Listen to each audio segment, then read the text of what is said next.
Hey, rock stars. If you've been on the entrepreneurship journey for a while, you know this feeling. In all the interviews, in all the coaching calls, one truth kept coming up over and over again. Leadership is lonely. Business development is lonely. And entrepreneurship is lonely. You can't just talk to anyone about it.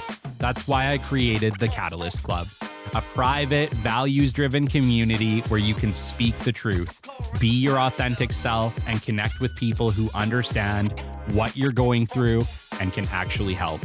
We made it private so you feel safe. We made it affordable so no one gets left out. And we built it on values that matter, like showing up, sharing knowledge, and choosing growth over ego. Inside, you'll find coffee with rock stars for real talk and connection, unplugged Q&A for live coaching and clarity, and Catalyst sessions with world-class experts who light a fire under your next move. We're building the most supportive business community on the internet, and we want you to help us do it.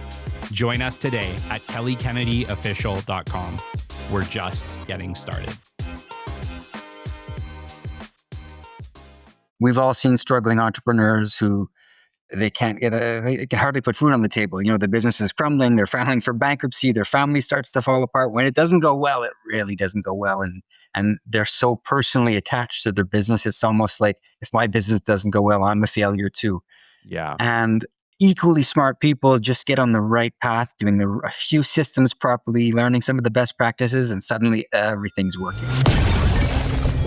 The great Mark Cuban once said, "Business happens over years and years. Value is measured in the total upside of a business relationship, not by how much you squeezed out in any one deal." And we couldn't agree more. This is the Business Development Podcast, based in Edmonton, Alberta, Canada, and broadcasting to the world. You'll get expert business development advice, tips and experiences, and you'll hear interviews with business owners, CEOs, and business development reps. You'll get actionable advice on how to grow business. Brought to you by Capital Business Development, capitalbd.ca. Let's do it. Welcome to the Business Development Podcast. And now your expert host, Kelly Kennedy. Hello, welcome to episode 320 of the Business Development Podcast. And today it is my absolute pleasure to bring you Ron Szekely.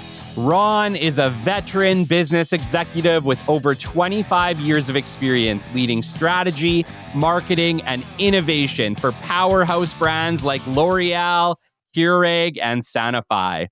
After a successful corporate career building global teams and delivering market-leading results, Ron turned his focus to the entrepreneurial world, where his passion for growth, leadership, and practical strategy found a new home. He's worked with both ends of the business spectrum, from multinational giants to nimble founder-led startups, giving him a very rare perspective on what it truly takes to scale with purpose and precision. Today, Ron is the founder of BOS360 Growth Systems, a comprehensive operating system designed to help founder-led businesses in the 3 million to 50 million range, simplify operations, align leadership, and drive aggressive, sustainable growth. He works directly with leadership teams to clarify vision, eliminate friction, and create high-performance cultures that execute with discipline. His methodology is to build on 3 foundational pillars: business, brand, and team, each reinforced by the critical forces of strategy, execution, and culture. Ron's approach is hands-on, no fluff, and relentlessly focused on results. He doesn't just coach leaders. He equips them to build companies that last. Ron, it's an honor and a privilege to have you on the show. It's an honor for me. It's great to be here, Kelly. From one business developer and marketer to another, you have had an absolutely incredible career. And I just want to start out the show by saying people like me are standing on the shoulders of giants like you. And I just want to say incredible career and congratulations on all the success that you've had. Oh, thank you. It's been a very fun ride and I'm still loving it. Yeah, yeah. Well, I'm excited to learn all about it today. I knew from our first conversation this was going to be a really great show. So I've been very much looking forward to it. So for our listeners, who is Ron Szekely? How did you end up on this path? Great. Well, who is Ron Szekely? So I'm a happy guy, father of four, loving life. Spent most of my career, the early parts of my career, working in businesses. Coming out of school, I worked at L'Oreal for the first 17 years, so 14 years full time. Plus, there was a few years Wow. while I was still in school. So I was doing my summers there, and then right out of school, I started with them, and they took me on a journey of learning what it is to manage a business, manage a team, and I guess most importantly, there I learned how to manage brands and Yeah. how important branding is in the context, particularly in CPG, but in business in general. So I had a lot of fun working with mostly the L'Oreal Paris brand, but a lot of other brands within the company as well. Then I had the opportunity to create my own ad agency. So that was something that I had always wanted to do when I actually was in school. I started in marketing and decided that I wanted to go into advertising. And so I studied design, went back to school, studied design. So took the two of them on and was thinking I was going to work in advertising. And what happened was I started at L'Oreal right out of school. So I never really had that opportunity. So there Yeah. I was, like 17 years later, and I was thinking, I was still had that itch for advertising, and so I left the big corporate world to start an agency on my own, and together with a partner, created a firm and did that for a few years and had a lot of fun. Discovered the joys and pains of entrepreneurship at that point, and then had the opportunity to sell the agency and go back into the corporate world, which I did, and had the honor there and the privilege there to work in a completely different industry. I was in pharma. And then from there, I worked in big food at Keurig Dr. Pepper. And then afterwards, I discovered a passion for sort of smaller founder led businesses Yeah. and worked with a few companies that were more not complete startups, but definitely at an earlier stage where it was really the founders were hands on and got ignited by their passion that they had in a whole different level than the big multinational corporate feeling of, you manage things, but it's very much more of a game, let's say, where you're working with money and resources to try to drive more. They're working with a lot more skin in the game and heart. And so I really Hmm. fell in love with that founder journey and building smaller teams up. And so for the last 5 or 6 years, I decided to work with a whole bunch of different smaller founder led companies in the capacity as more of a coach and working with the leadership teams to help them scale with ease, to make it, like, let's say, easier to run a business, to get everything they Yeah. want out of the business, borrowing on all the best practices, but not losing what makes them unique, not losing their entrepreneurial spirit. And so that's what I've been doing for the last, I guess, about 6 years now as a coach on my own and with a team of other coaches that are using the same system. That's amazing. That's amazing. It's funny when I was talking with my fiance before I did this show today, and we were talking about, your experience with L'Oreal. And we were your target audience at that time. We were laughing. We're like, probably the commercials that we were watching at that time, Ron was approving. It was we were having a bit of a laugh about it because, of course, growing up in Canada, every third commercial was a L'Oreal commercial, right? Like, You were a lot. It was really a relatively simple game of TV ads back in the day. yeah. Magazine ads and TV ads. And obviously, the media landscape has become a lot more complex over the last few years. But many years ago, it was basically get on all the best TV shows with fresh creative and get on the inside front covers of magazines. And it was a lot of fun. A lot of fun. Yeah, I bet it was. I bet it was. And, I had some questions regarding your time at Keurig Dr. Pepper, because we remember Tassimo, and you guys Ah. absolutely destroyed Tassimo. And I want to chat about that because there really was like the coffee maker wars between Tassimo and Keurig. You would have been right in the middle of that, 2014. Yeah. Talk to me about that. How did you guys beat out Tassimo? Great question, and definitely a great part of my career because I was lucky enough to join Keurig when they were exploding, when the coffee wars were at full tilt, and so for everybody listening, imagine the coffee world, which was pretty much stagnant. The average cup of coffee was about, let's say, 7 cents. What to the cost of the beans, and when you sell it to a consumer, and so if you were in any retail business selling coffee, whether it was in a can or in a bag, you could expect to make about 7 cents per cup. on a cup of coffee. And that's not a market that changes. Consumption habits, let's say people drink 3 cups a day, that doesn't change. And so the market grows with population, and that's about it. All of a sudden, the arrival of single serve, call it a Tassimo pod or an espresso pod or a Keurig pod arrives, and the cost per cup of coffee goes from 7 cents to, let's say, 70 cents.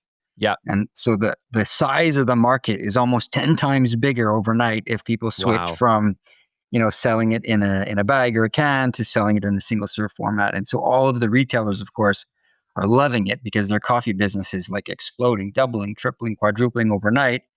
And now all of the other coffee brands that have been selling their coffee in a bag or in a can for all of these years see the opportunity to sell their coffee for so much more money.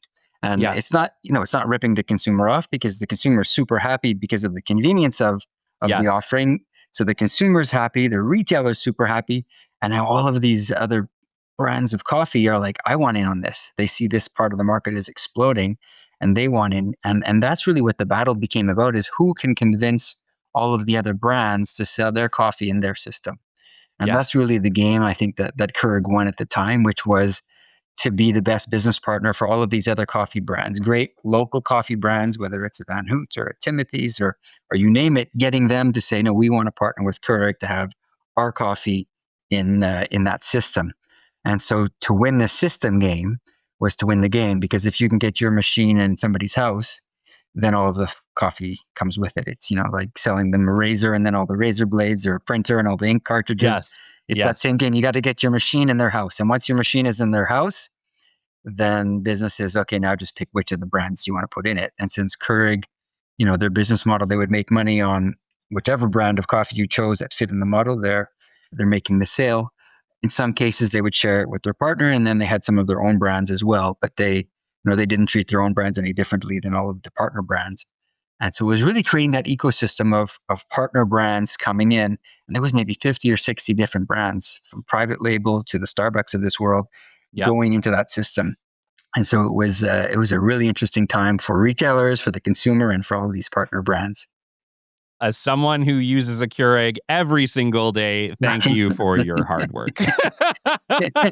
You're very welcome. So, the hard work was really on both fronts. It was the people that were negotiating the partnerships, but first and foremost, it was the people who made the machines that were able to bring a level of convenience to a cup of coffee that wasn't possible in the past. And then that made the marketer's job quite easy, because he had a great story to go out and tell. Yes. No, you've had a couple pretty incredible stories, like when you think about your time at L'Oreal, you think about your time at Keurig, those were both really, really impactful times.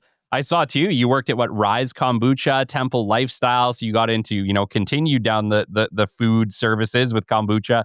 My fiance absolutely loves kombucha. So we always have, a bottle of something in our fridge, whether it be Rise or something else. So it's, yeah, man, it's cool. It's cool. So talk to me a little bit about the transition, because I think, a lot of people are listening right now and they're thinking, man, you had it made. You were working at some of the biggest brands in Canada, long career in marketing and sales and developing brands and these products.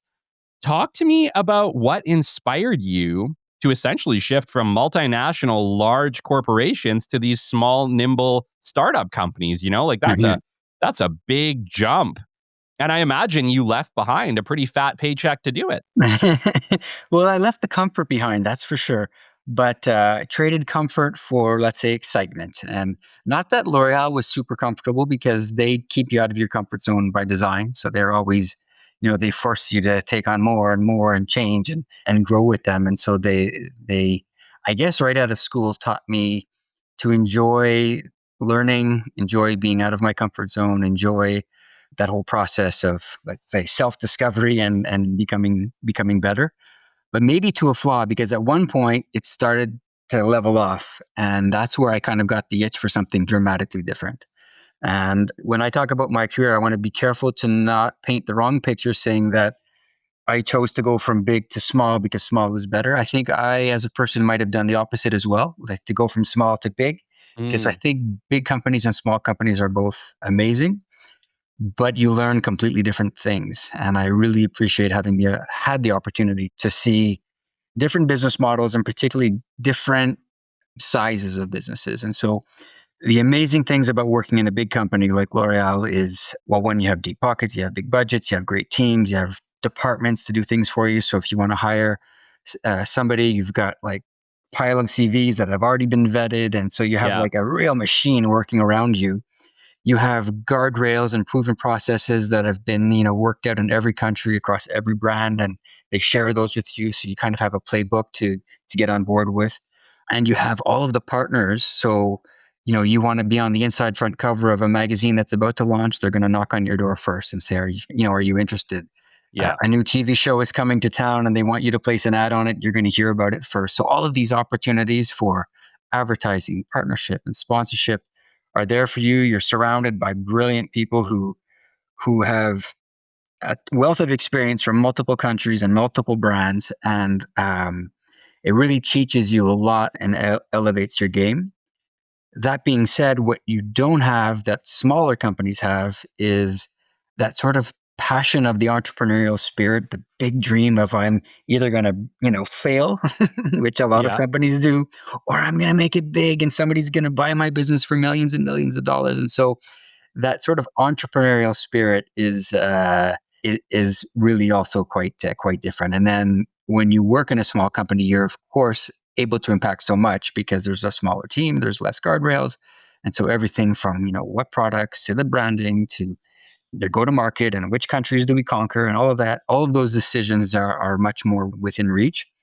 But it was probably more the emotional part of I wanted to be part of that entrepreneurial dream phase that you can't replicate in a big company, because in a big company, there's just too many people and too much stability.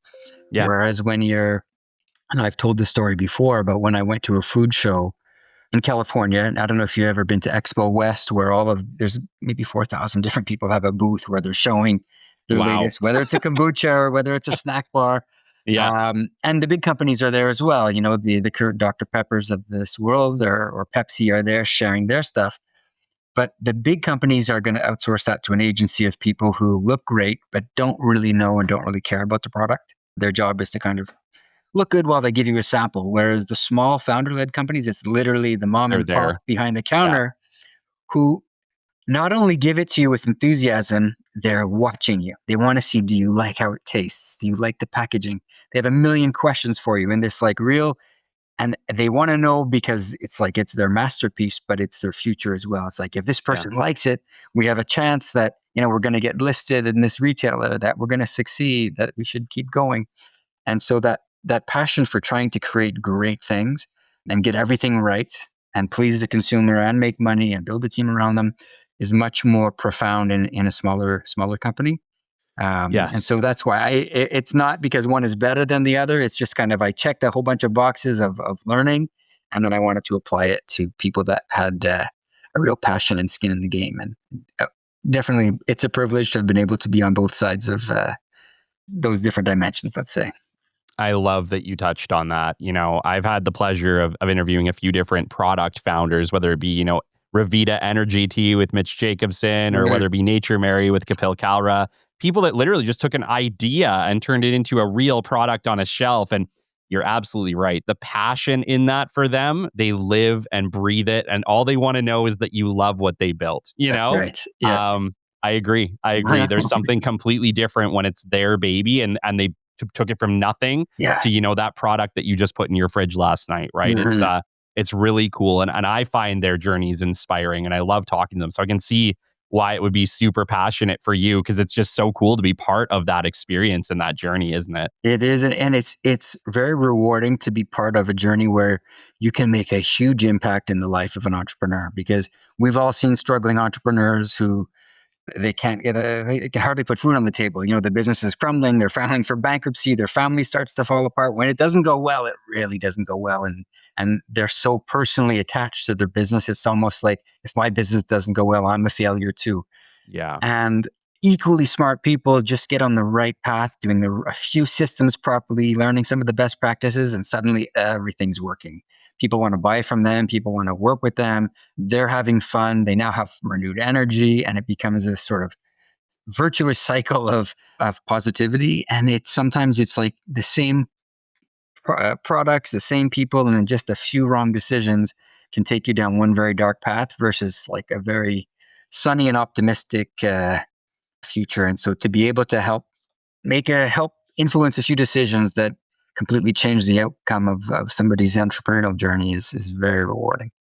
Quick pause here, and thank you for tuning in and supporting the show.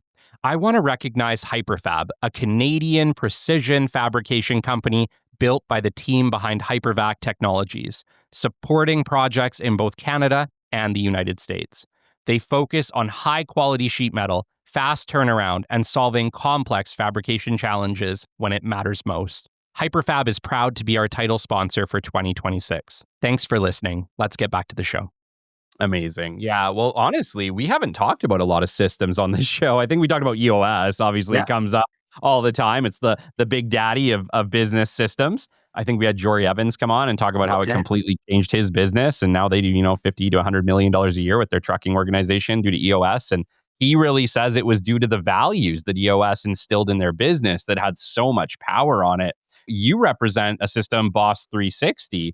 How did you, with other systems existing, what drew you to BOS360? And so EOS is a fantastic system, and I used to coach with that system. Still great for a lot of companies. What was missing for me, and I have a business partner named Shelby that both of us were actually coaching with EOS, and there was a few things missing. It's a great system, but there's not a whole lot of flexibility in it. It had been invented quite a few years ago, and we felt that there was some missing pieces. And so, not going to knock that system at all because I think it's great. And if you have no system, by all means, like adopt that one or adopt any. Why we prefer the system that we use? It's recognizing the importance of really three things that the leadership team has to build that they sometimes don't realize they're kind of distinct and yet interconnected. And that is, number one, you have to build a business, which is, there's lots of books written around business, and it's got all the financial metrics that allow you to know whether or not it's working. So are you making money, revenue, cash flow, profitability? Are you creating value and making money in a way that you can kind of sustain yourself? All of the sort of business dynamics. But in addition to building business, you're building two other things. So as a leadership team, you have to recognize, it's great to have a business, but there's two other things you have to build alongside it that will help you build the business. And those two things are your brand and your team. And so your brand, how it's separate is, when we say brand, sometimes people think your brand is just your Nike swoosh or something, but we're talking even at a corporate level, this corporation that you're creating together with your leadership team, you have to decide who you are. Like, why do you exist and why should anybody care? Sometimes the brand is exactly the same as the founder, but most of the time it's not. Like, it's a piece of the founder and it's a piece of somebody else. And you sort of decide, who do you want to be in the world? Why does your corporation or your company exist? And what expectation are you trying to create in the world? What kind of reputation are you trying to create? And so helping the leadership team recognize that the brand is not the job of marketing and it's not the job of an agency. It's really the leadership team that has to make those decisions about who are we? What do we want to be known for? How do we make sure that we're consistently showing up and creating this brand impression to everything that we do, from people we hire, the products that we launch, the way we go to market? Everything that we do has to build this brand that has its own DNA. So you have a strong business, you have a strong brand. And then the third pillar that they have to build is that of a team. And the team of happy, high-performing people. So the right people in the right seats, recruiting the right people, training the right people, rewarding, recognizing, and shaping those people so that you have a team of people that can help you execute on your business and brand directives. So it starts with that. It starts with these sort of three pillars and recognizing that they exist: business, brand, and team. And then what we have in our system is, so how do you go about building these three things? Best practices on the three, but it's really about where those, if you imagine these as being three intersecting circles, it's where they intersect that we spend the time. So where the business and the brand intersect, that's where we find your strategy. So where are you going? How are you going to get there? Making sure that everybody's on exactly the same page with that vision. And so there's a whole piece around strategy. And then where the business and the team intersect is where we find your execution. How do you execute on that vision day in, day out? So it's, setting priorities and your processes and your meetings and your playbooks, all of the different things that go into execution. And then finally, the third intersection is where your brand and your team intersect. And that's where we find your culture. And so that unique culture that creates a foundation for everything else to work well within. So that culture being a reflection of your sort of brand identity, who you want to be, and the team of people that you've brought into your organization to kind of live those core values and create that nurturing environment that everything can thrive in. So in a nutshell, it's helping them build a business, a brand, and a team through strategy, execution, and culture. And it's this kind of model that allows them to see how things are separate yet interconnected, and then just basically bringing in best practices for each of those six aspects. That's amazing. Yeah, this is the first time that anybody has ever brought up those specific pillars, right? Like I've heard many people talk about values, right? Everything about EOS was values, values, values. Make sure that everyone's on the same team, fighting the same way. Don't hire and fire based on values, right? Yeah. But those three pillars of business, brand, and team, I want to dive a little deeper into that because let's just say that you're going into a business. We have business owners listening right now who are thinking, how does this apply to my business? Can you go a little more in depth with each one of those three big pillars? Perfect. Yeah. So business, this is basically your ability to generate cash. And so you have a successful business if people give you money to do something in such a way that you have some left over so that you can keep some and you can invest some back into the company. And so all of your accounting metrics go into making sure that you've got a successful, thriving business. And some people, that's the most important pillar. Like that's the only reason they want to be an entrepreneur is because they want to make money. And that's it. And that's fine.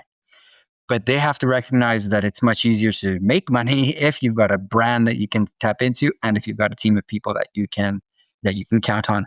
For other people, though, their biggest objective is to just have a great team of people. And the reason they want to make money or the reason they want to have a great brand is to thrive, with and build this great team. So team for them is their number one thing. And then there's other people, their objective is just to create this amazing brand that everybody loves and raves about, and this corporation that is bigger than any one individual.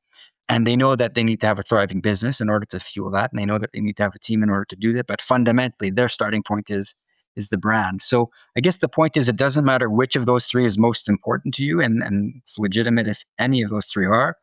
But in every case, the other two are essential in order for you to make one of them work. So business, to answer your question, that's really around, I think people are probably most familiar with the role of the leadership team in shaping a strong and healthy business. For sure, the finance team, that's their main priority. But the finance team can't really affect a lot of the things that are going to make the business successful. And so they can kind of report on it, they can point out issues and they can direct.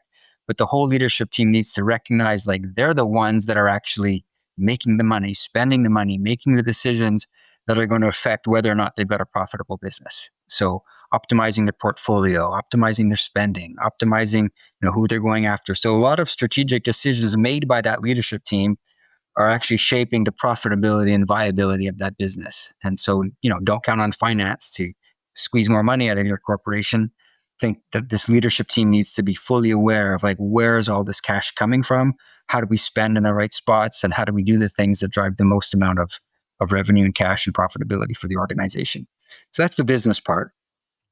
The team part also very well understood because there's so many books written around leadership and management and team building and all of those aspects. But we do want to isolate it as its own thing to recognize as a leadership team, it's not human resources job. It's the leadership team's job to decide like what kind of people do we want in our organization? How do we make sure that everybody is properly managing them, coaching them, lead, manage, coach their team. So good processes in place around recruitment for sure, but mostly around how do you make sure that year after year after year, people are becoming better and better versions of themselves individually and collectively. And how do you create a culture where they share their expertise with each other, they give feedback, they teach each other so that they grow stronger together over time. So that's, let's say, the team part. I would say it's the branding part that most leadership teams haven't really thought about a lot. And so branding, in many cases, they think, oh, that's just something that you do afterwards. It's like you sprinkle on an advertising campaign or you sprinkle in, go market that. Whereas they need to see it at the very forefront. Who are we? Mm-hmm. What impression are we trying to create? And there's really three places. So you could think about branding in three aspects. Number one, it's kind of, let's say, at face value. So when somebody just sees something for the first time, what impression are they getting? Does it look luxurious? Does it look expensive? Does it look performing? Like what codes are you creating just by the way you show up? Whether that's your Yeah. business card or your logo or your packaging or all the first, the front value offerings, even some of the words you might use to describe yourself. So that's the first aspect. The second aspect is, what are people saying about you? So somebody who's used you, what is the feedback they're telling everybody? If they're referring you or recommending you, like why? What are they saying? And are you shaping that? Do you know what you want them to say about you? And are you equipping them to tell that story? So being very intentional about that. And that can be at every step. It could be the customer service. It could be the product. It could be the performance. Basically what reputation are you crafting and making sure that people are telling that story on your behalf. But probably the most important thing for branding is, what are they experiencing? So when somebody uses their product, what do they think about you? Like what exactly experience are they? So like, are they going to come back and use you again? And if so, why?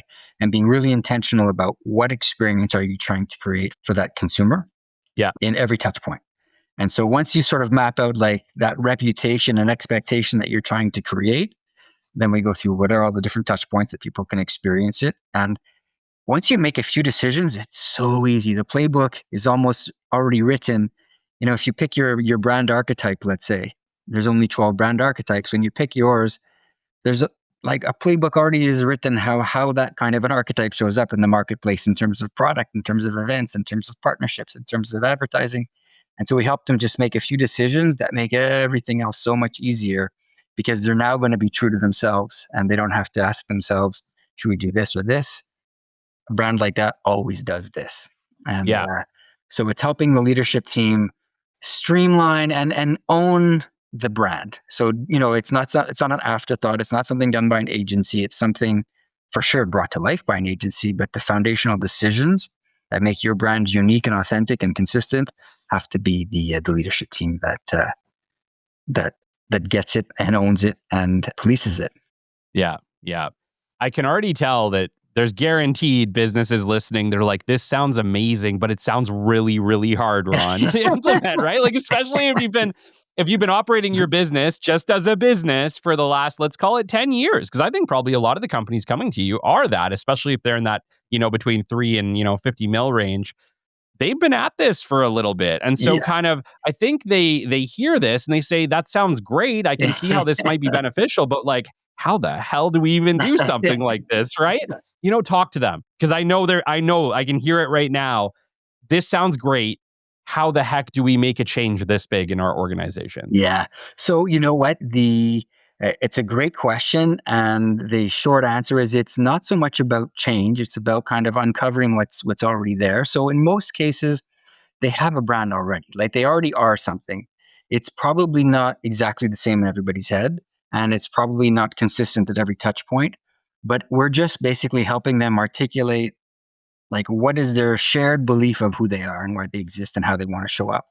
And so whether you want to be an inclusive brand or exclusive, whether you want to be like a value brand or a premium brand, like there's a few decisions they just need to align on. Are we A or are we B? And sometimes they may not understand. And so it's like, okay, are you this car or are you that car? And then, a couple of, and honestly, like 4 or 5 answers to these kinds of polarizing questions, and alignment around the team of like, okay, so this is who we are. And then I just help them see, what does that mean? Like, how does that kind of a brand show up at different touch points? Yeah. And it becomes obvious to them afterwards. And so, if you think about a company that might go to a trade show, they have to make decisions about like, what should we wear? What should our booth look like? And so they're already trying to think of like, what are we trying to convey, portray?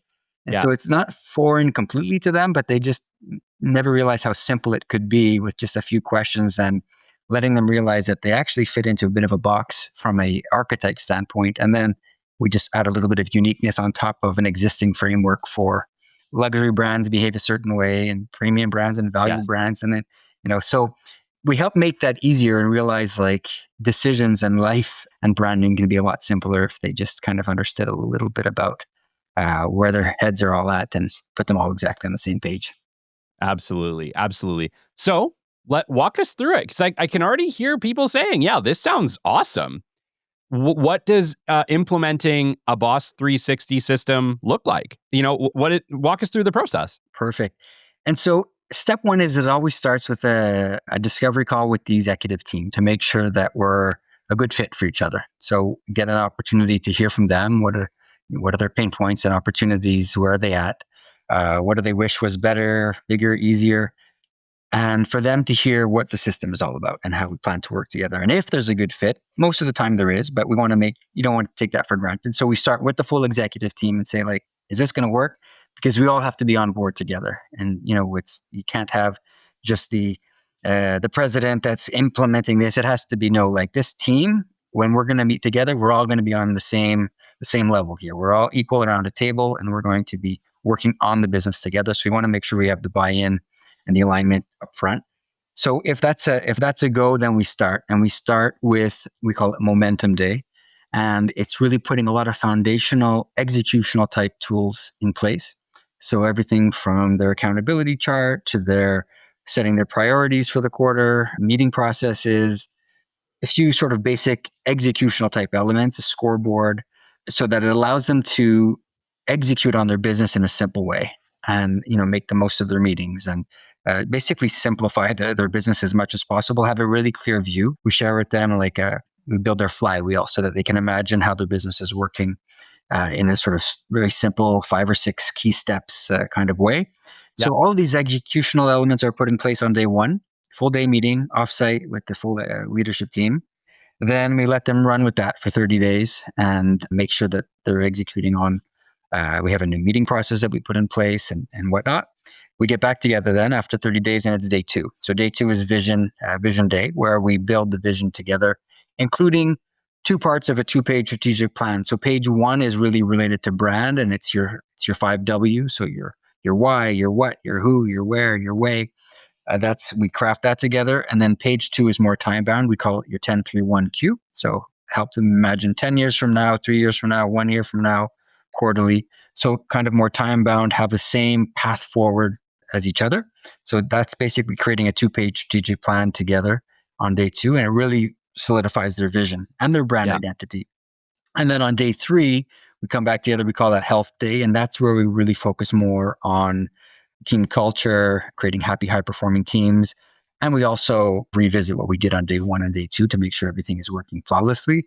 And we set the priorities up for the next quarter when we're together. And then after that, we get into a quarterly rhythm where we just get back together once every 90 days.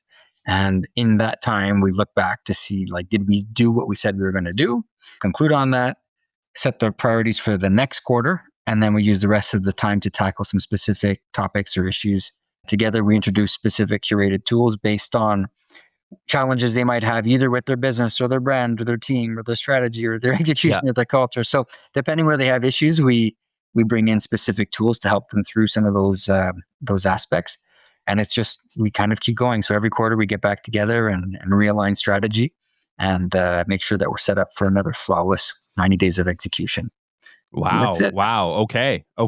So really, you're there holding their hand the whole way.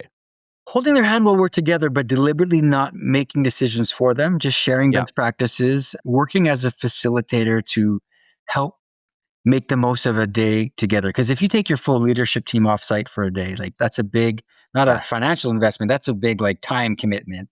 You want to make sure that you're super productive. And honestly, when we're together, we get so much done in one day because I'm used to pushing teams through it in an efficient way. And so we'll be able to do a scoreboard and your accountability chart and set priorities and go through your flywheel and we'll do a whole bunch, all bang, bang, bang.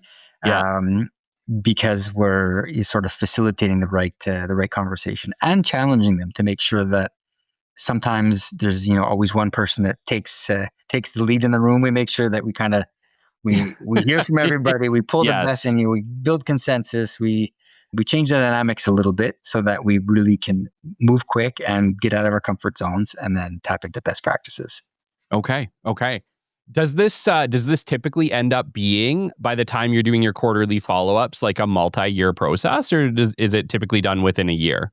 No, it's always so there's no commitment to stay on, but we kind of make the decision together every quarter. Do we keep going? And the answer has always been yes. And so most companies are more than 2 years in because our material will evolve with them. And so we know what to start with. And once that's 100% strong, we move on to the next element that we layer in.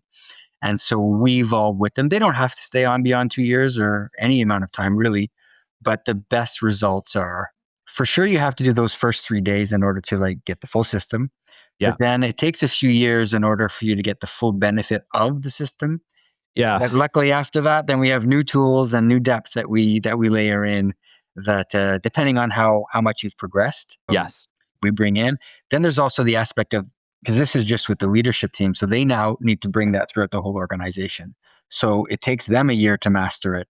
And then the second year is spent ushering it into the next levels down within the organization usually. Yeah.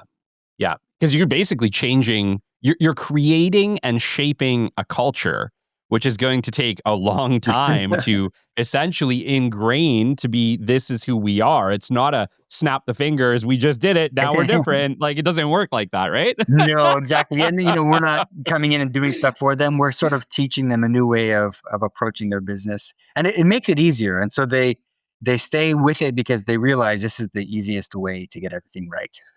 Yeah. It's still them. It's still their business. It still has all their uniqueness. It's just tapping into best practices and having somebody to facilitate effective ways of implementing that stuff and holding them accountable a little bit.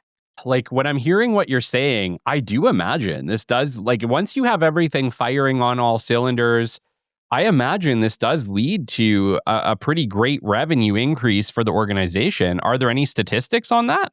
I don't have hard statistics. I know that all of the businesses that I work with, number one, they're all growing ambitiously. So ambitiously meaning over 20% a year. Wow. Some much more. And they're all exceeding their targets.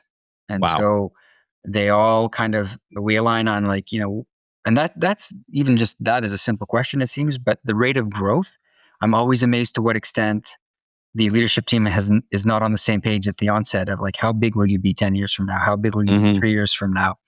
And in some cases, some people are thinking we're going to be about the same size 3 years from now. Yeah. Are you sure? Then, okay, maybe we can be twice as big. And then when they start to think of what does that mean if we're twice as big? Will we have twice as many people? Will we so when just imagining their growth and aligning on that, and then they almost manifest it. It's okay, if you want to, and there's no right answer, right? If you want to be 20% bigger, we're going to build a plan to be 20% bigger. If you can stomach doubling in the next year, then let's build a plan to do it. And so it's picking that growth target, recognizing what's involved in order to make it happen, and then making sure that everybody has the same appetite for that level of ambition, because not everybody wants to grow at that pace.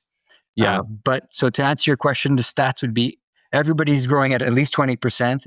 Many of them are more, and everybody is on target with whatever growth objectives we set together. When we come back and revisit, we hit those targets because we stay on them every year, every quarter, but then every week as well. Are we on track to do what we said we're going to do? Yes, yes. And you really do have to look at it all the time. I think that's kind of where a lot of companies fall off the cliff, is that they're not actually reviewing their growth goals, and they don't know if they're on track or not until that year end comes. They're oh, we didn't hit it, or we exceeded it, right? It's like a pleasant surprise or a bad surprise, right? Exactly. Or they haven't thought through the implications of it. How are you going to grow? Is it going to be because more people are going to use you? Are they going to use your product more often? Are you going to go into new markets? Are you going to have completely new product categories? There's so many ways to grow. But you have to be clear, what are your assumptions about where this growth is going to come from? And then what do we have to do to make that true? And then it becomes easier when it's clearer. Well, I think you have a really unique view that many companies wouldn't, right? Because you've sold products where you could just sell more of them, at a higher level, or get a better retailer or whatever else. You can come to this with a perspective that, let's just say, a service industry or, a large scale manufacturer maybe has never even thought about it. You have a different perspective, and that brings probably a lot to all the companies you work with. That's a good point. I am lucky that I've been able to work in different industries, from CPG, beauty products, to pharma, to service industries. And it's not something that I did at the beginning of my career. So I was at L'Oreal for the first 14 years full-time, 17 years total. And I had a bit of a kind of one-way unique lens. A good one, but a unique one. And it wasn't until I had the opportunity to work in multiple different industries, and now working with a ton of different industries and companies, that I realize there's lots of different ways to to grow, lots of different ways to plan, lots of commonality for sure, and lots of best practices that, are completely shared.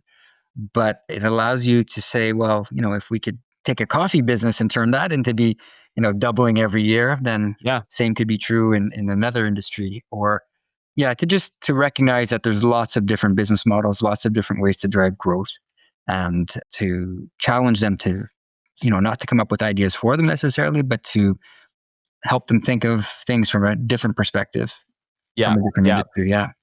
One of the perspectives that you brought that I don't think has ever come up on this show was how do you get them to consume or utilize more of your product, right? Like most people think, I just need to get my product into that house, or I need to get my service into that business. But it's so much better if you can get a lot of your service into that house or into that business, right? But most companies don't think about it from that standpoint. They're thinking Right. about, okay, I just need to get it in the one time, Right. because my one product or my one service. But what if you could do it 5 times a year for each customer, or more Right. than that, maybe 5 times a month, right? It's you can have the same customers, but essentially maximize your profits from them. That's right. And the efficiencies. And there's lots of examples of that. I have one client today, it's a not-for-profit that I work with, that have kind of programs for teaching physical literacy in schools. And they have 4 different programs. You can either do it in the kindergarten class, you can do it at recess, after school, or in phys ed. And they were in about 1,000 schools, and each of the 1,000 schools had one of those 4 programs. But none of the schools had multiple programs. And so now we're like, well, wait a second. We agree there's 4 day parts that you can impact kids and improve their physical literacy. Why are you not trying to create schools that have like not just one, but all 4 of these programs? You've already got a champion in the school who can vouch for you and as an organization, like usher in the other 3. And so now they're 100% minded on let's take those 1,000 schools and have like 4 opportunities within each one, which seems simple, but sometimes we forget that there's both. You can penetrate more houses, or you can increase the use cases within one house, and there's probably 10 different ways that you can drive growth, but probably 2 of them. Absolutely. Well, yeah, but here's the thing. It takes somebody who's seen it done that way. It's really hard to imagine something you've never seen or experienced for yourself. And I hate that because as an entrepreneur, I always find myself, Ron, thinking, what do I not know right now? What is that thing? It was funny. I was in a car ride with Shelby the other day, and I just looked at her and I just said, there's something I'm missing and I don't know what it is, but that one thing is going to completely change my business. And I think every one of us realizes there's that thing or that 2 things that we don't know that would completely change our business, which is where I think, a system like you have, BOS360, can really come in and just shine a big bright light on that gaping hole that they've been looking at but couldn't tell what it was. Right. Yes. and one thing I pride myself in is being able to ask questions that allow the light to shine where it's supposed to shine. Not to tell them, but let them have that aha moment of going, aha, that's a good question. And then the answer is obvious to them when they think about it. Absolutely. Yeah. And just speaking of that, what are some of the challenges that you seem to see over and over and over again when you are working with these startups? Is there something that kind of comes to mind that you seem to be fixing every time you come into a business? Well, problems are often with scaling. And so like they kind of have a way that's working, but when they try to get to the next phase, they don't realize it's not as easy to kind of make these quantum steps. So for example, if they're a small team of, let's say, 20 people, and so the founder or president can kind of manage 20 people and be very involved in each of their lives, and they kind of get stuck at that level because the next level is, okay, I need to let go. I need to kind of empower the team to be accountable for different things. And they often have trouble. They don't have trouble delegating responsibility, so telling people to do stuff. They have trouble often with letting go of the accountability, saying like, no, you are going to be in charge of the results. Like, number one, tell me what results can I expect? And then I trust that you're going to deliver those. And so until they do that, they feel like they've got to be in the kitchen all of the time. And so they're checking in on it all of the time. And so I would say that's the first thing is in order to grow, they need to recognize, okay, this next level of growth is going to require a bit more trust and accountability of some key people. Yeah. And so it's being much clearer about who's accountable for what. It doesn't mean that they're going to do everything, but you're going to count on that person. So if they're in charge of sales and you say you want to have like $10 million of sales next year, they're in charge of that. Let them tell you whether or not they're on track. And you can, as a leadership team, you can challenge that person and say, are you sure? But when everybody tries to do everybody's job, it gets really messy. So I would say number one is the accountability piece that allows and let's say it's the president or the founder, to get out of the day-to-day operations of what they're hoping to hold their team accountable for. Yeah. Getting good at predicting what you can actually get done in a quarter, a year, even a week. That's also one of the first things that they have to make a big improvement in, because they always they underestimate what they can get done in a long period of time, like 10 years, but they overestimate what they can get done in a quarter. And so that first realization of, no, like, this is what we can get done. And then that way you're not letting each other down. It's like, you're picking exactly what you're going to get done and you're making decisions accordingly. So you get a lot more trust and confidence in yourself and in each other when you're better at predicting. So those things are clear. The accountability chart of who does what very clearly, removing the overlap, removing the redundancy, who are you counting on to do each thing makes a big difference. And then just a few metrics that allow them to know if everything's under control, that they don't need to talk in nuance and adjectives. It's like, give me the number. Like, we need it to be this. Is it this? And if not, do we need to talk about it? So those things make a big difference. I would say with the leadership, helping them simplify probably makes the biggest difference in the leadership team. The ability to realize that things will become increasingly complex over time as you add more people, whether it's communication, whether it's decision making, and it's their job to really try to make things as simple as possible. And so getting them to recognize what unnecessary complexity looks like and how to root that out makes a big difference. Yeah. But I would say that the biggest one is just like, when you're really clear about your vision, and your vision 10 years, 3 years, 1 year, and exactly the next quarter, and you can just stay completely focused on that, then that probably makes the biggest difference. Yeah. No, absolutely. I know it's easy to get overwhelmed, right? Like, the reality is I always bite off, I feel like, more than I can chew. And we had to reschedule this already. And thank you for that, because I bit off more than I could chew. Surprise. But I think many business owners find themselves there and start to eventually, especially if you're good at what you do and you start to get lots of opportunities coming through, it's very easy to start to be like, okay, like, I'm excited about all this, but I'm also very overwhelmed. What advice do you give to listeners who are maybe feeling like overwhelmed in their business? Maybe they're feeling like, oh crap, like, I'm getting exhausted, I'm getting overwhelmed, I don't know what to do or how to fix this situation. What advice do you give to overwhelmed founders? A simple thing, and something that I've only discovered in the last few years, I would say, take yourself a little mental break, journal. I don't know if you journal, but I've started a few years ago, and it's a complete game changer. So we have a nice process that we introduce about how to take a sort of moment by yourself and distill the noise down into something very clear. Like, what problem are you trying to solve? And like, how do you walk yourself through it in a very calm way, in a very actionable way, where you kind of breathe and you get out of the day-to-day, you get out of the noise, and it's just you and yourself and a pen and your paper and your journal. And you just think through like one issue at a time, and you'd be amazed. Like, you probably already do it, but if people don't take the time to just like sit and think about a problem on their own, they can get easily overwhelmed. Where when you take one issue that you might have, write it down, and then walk yourself through a couple of steps, and you'll see you'll come to a decision, and then you just got to do it. The problem is when there's just too much noise at once. Yeah, and you're trying to tackle too many things at once, or you're not in the right mindset to tackle them. Like, for me, that would be like when you wake up at 3 a.m. and you've got all of these ideas bouncing in your head, and you're not going to solve problems. Then you're just going to like drive yourself nuts. Yeah. But when you're in the right frame of mind, and you have to put yourself in that right frame of mind, you can tackle them one at a time. And when we tackle issues together with the teams, it's one at a time that we go deep. It's like, what's the issue? Share all of our perspectives. Let's get to the root cause of that issue. Like, really, why is that happening? Why is that happening? And then when you really understand it, then it almost solves itself, results in an action. Somebody's going to do something.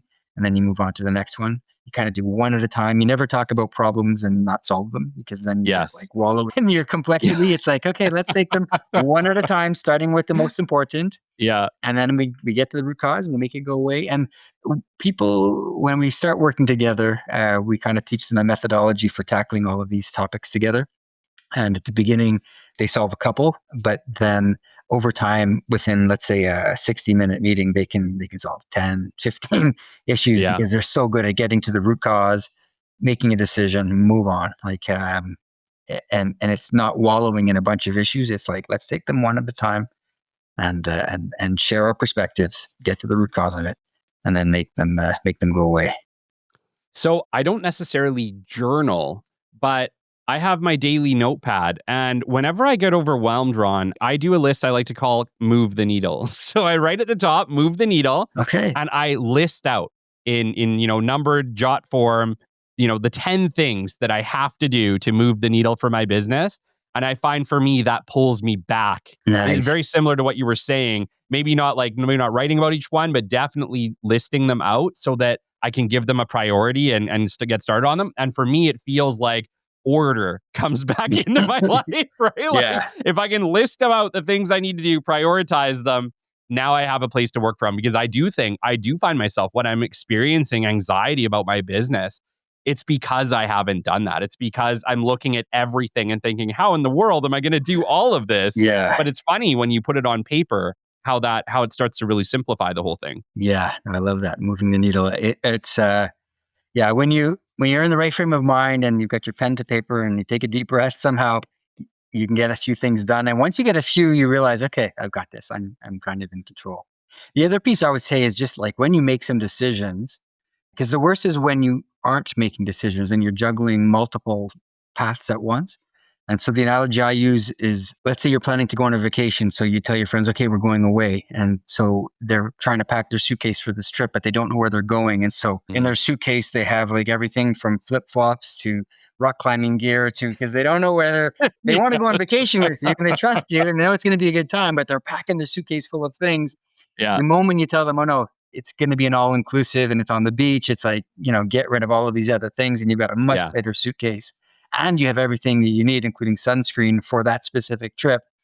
And it's the problem a lot of entrepreneurs make is they keep a lot of potential opportunities open because just in case, like there's all these. Just in case, They're afraid to kind of let go of a good idea because somebody else is going to do it and they're going to make money and I'm going to be kicking myself. But you have to pick a few things or one thing and just focus on it. And so if you can get rid of all of these other things, which sometimes cause a lot of noise and distraction for people. Yeah. So basically what you're saying is that a lot of times we are biting off more than we can chew because we're refusing to let go of the things that aren't important. Yeah. And so I love that entrepreneurs bite off more than they can chew and chew anyways. Like I love that ambition and courageousness that entrepreneurs have to sort of think and dream big. I wouldn't want to, squash that in any way, but take a few things out of your mouth that that don't need to be there so that you can do that big important thing. Because that's I think what sets entrepreneurs apart is they do have a little bit more courage and ambition than other people. Other people that would never think, oh yeah, that's not possible. The entrepreneur's like, I got this, I can do this. But they do need to let go of a few things in order to make it happen. That's amazing. Well, I know we have some entrepreneurs listening right now. So thank you so much for coming on and sharing all this. I know there's people interested in this, Ron. This is really cool. Take us, again, run us through BOS360 again and let people know where they can get a hold of you. Perfect. So BOS360 is really a system of proven tools to help you get everything that you want out of your business. And so it's allowing you to master building a strong business, which is growing and profitable, a strong brand, which is meaningful, relevant, reputation, expectations, and a strong team that's happy and high performing. So a business brand and team. And we do it through strategy, execution, and culture. So strategy meaning everybody being on the same page with your vision. Where are you going? How are you going to get there? Execution meaning the simplest, best way to execute on that vision day in, day out. And then culture is just creating an environment where you're happy to be part of this team. It's like a place that you can thrive in and everybody can thrive in. It's unique to you. It feels right. And you shape it deliberately. And so a strong strategy, execution, and culture in order to have a really strong business branded team. And we do that by working together full days at a time, full leadership team. And we have a lot of fun. And it turns into the most fun that you're going to have running your business is the time that we spend together working on the business instead of in it. And to get started, it starts with a phone call and then we take it from there. Amazing. What is the website for BOS360 and are you on LinkedIn? I'm on LinkedIn. So Ron Szekely, Szekely. You can find me there. BOS360 is BOS, so Business Operating System, BOS 360, because it's a comprehensive system. So BOS360.ca. And you can find the website there. You can find me there. And starts with a phone call, then an introductory meeting. And if all goes well, we go one day at a time. Amazing. Well, take it from me, guys. Ron is awesome to chat with. Give him a call. I think you won't regret it. Ron, it's been an absolute pleasure having you on the show today. Likewise. Thank you for having me, Kelly, and hope to continue the conversations. Absolutely. Until next time, you've been listening to the Business Development Podcast, and we will catch you on the flip side. This has been the Business Development Podcast with Kelly Kennedy. Kelly has 15 years in sales and business development experience within the Alberta oil and gas industry and founded his own business development firm in 2020. His passion and his specialization is in customer relationship generation and business development. The show is brought to you by Capital Business Development, your business development specialists. For more, we invite you to the website at www.capitalbd.ca. See you next time on the Business Development Podcast.